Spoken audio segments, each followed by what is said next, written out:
Mine have the mighty have fallen. The once great Chrysler brand has been reduced to a minivan and an age sedan past its prime. With a new CEO, speculation the 300 will be discontinued, an airflow concept vehicle that might not even be released. What the heck is actually in the pipeline for Chrysler? New Chrysler CEO Christian Fuel says that we'll see at least 3 new models by 2028. But what if I told you that a new 300 will be one of them? So let's dig into what these future Chrysler models will be in the full electric future.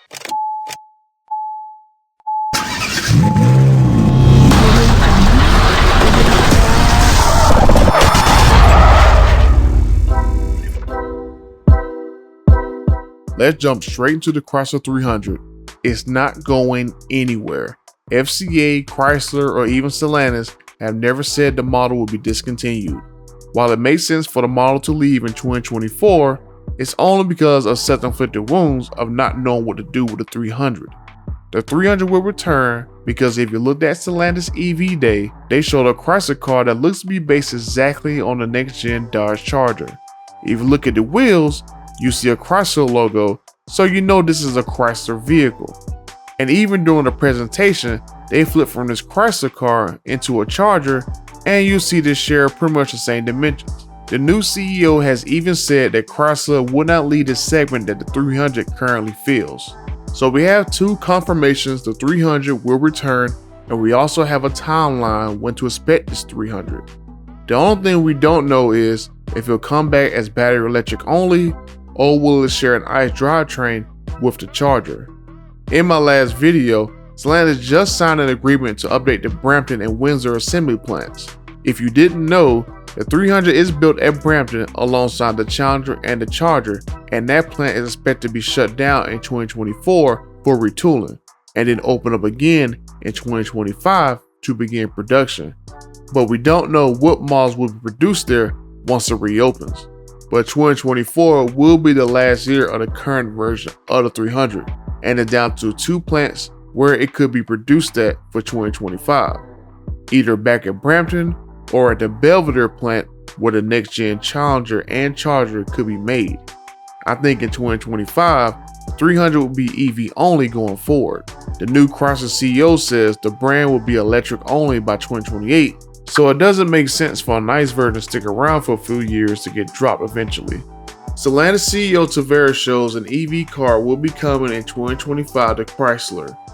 The picture in the presentation doesn't look like the SUV like it does for a Jeep.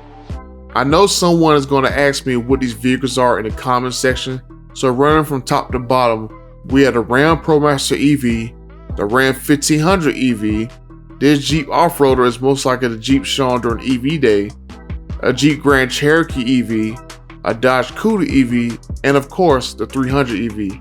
Just to recap, we know what the next gen 300 will look like, and it'll be based off of the Charger.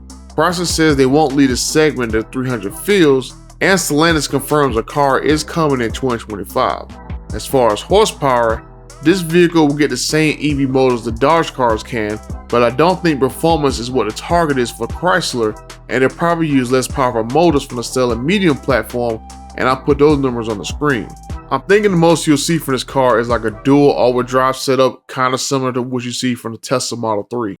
Now, as far as the Chrysler Airflow, Chrysler CEO Fuel says they will not go into production, but a version similar to it will take styling cues from the Airflow. That vehicle that will take the styling cues, I think, will be the 300 EV. And then the Airflow will probably come out afterwards with a more production spec interior. I see Chrysler as a brand targeting vehicles like the Model 3 and the Model Y, and Dodge going after the bigger fish like the Model S, the Model X, and the Roadster.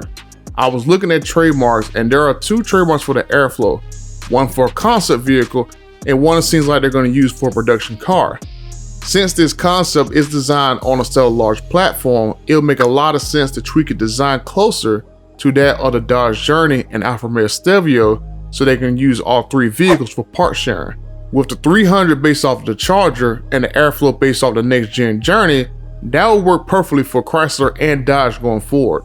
A US version of the Journey doesn't have a plant to get built at, and they can build it and the Airflow together at Windsor with the Pacifica. As far as the timeline for when the airflow could come, probably in that 2025 to 2028 timeframe.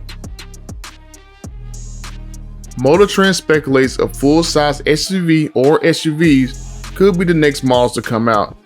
That would make a lot of sense. Offer an EV-only full-size SUV, and Chrysler will have a lineup by 2028 with a 300 car, an airflow mid-size SUV, a Pacifica minivan, and maybe a full-size SUV, possibly called an Aspen, but Chrysler just let go of the trademark in February. All these names seem like someone pulled them out of a hat, so I hope they go back to the drawing board and come up with some names similar to each other, or pull some legacy names out like the Imperial, Concorde, or maybe EV Cruiser. Just kidding. As far as the Pacifica, it'll get an EV update at some point. But I did find interesting that Chrysler CEO Fuel said that she wants to redefine the minivan segment, and I immediately thought of the Kia Carnival. It looks way better than the Pacifica, and I initially thought it was an SUV until I saw it in one of Kia's commercials that it was a minivan, or quote-unquote multi-purpose vehicle. So I would expect Chrysler to probably follow a similar approach to redesign the minivan and bring it probably a little closer to an SUV. So it'll be interesting to see if they take some styling cues from the airflow and apply it to the Pacifica to kind of redefine the minivan segment. But let me know what you guys think about the Chrysler 300 coming back in 2025 as an EV only vehicle, and pretty much Chrysler as a brand going forward. Being EV only, I have a hard time thinking that these vehicles will be cheap, and it'll be interesting how they'll price Dodge and Chrysler against one another. One brand has performance, one has styling and tech, but that's pretty much the same thing they do now, and see what happened to Chrysler. But Stellantis has confirmed that EVs will part share together so they can drop the development costs and get new vehicles to the market faster. You can check out this video about the new order tracking website that Dodge, Jeep, Ram, Chrysler, and Fiat will come out with, so you know exactly when your new Mopar is coming, right here.